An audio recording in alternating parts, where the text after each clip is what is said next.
Hey everyone, I'm Sophia with Awaken Catholic, and this is Awaken the Saint. I found one of my journals from second grade and opened it to a random day to see what my little 8-year-old self was thinking that day. To my surprise, I wrote, I want to be an artist, and I love art. I want to do this for the rest of my life. Lo and behold, I fulfilled those dreams and got my BFA in graphic design back in 2017. What amazed me is how, looking back through my life, I saw how God was leading me toward that 8-year-old's dream. The same could be said for today's saint. Rose Philipine Duchesne was born to a noble French family in 1769. Apparently, all of your realizations come at the age of 8 because young Rose had a sudden desire in her heart to evangelize in the Americas after hearing the preachings of a Jesuit missionary. When she was 12, Rose began showing interest in joining the visitation nuns. To snuff out this vocation, her father immediately pulled her out of school to be tutored at home with her cousins. Her parents were so strongly against her desire for a religious life that she convinced her aunt in secret to take her on what she claimed was a visit to the monastery. Once the two women arrived, Rose requested her admission to the order, and only her aunt returned home to relay the news. She officially joined the order in 1788. Just a few years later, the French Revolution outlawed religious communities and forced Sister Rose's convent to shut down.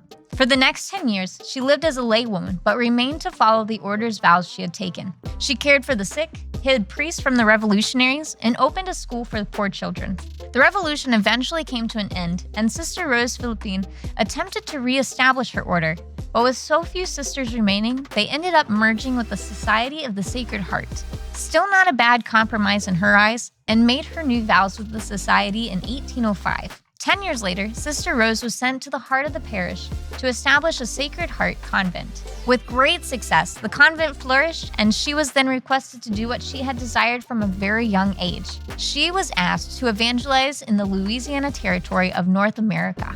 Her dream come true nearly claimed her life. Along the journey, Sister Rose contracted a disease and was forced to rest and recover both in New Orleans and later in the Mississippi.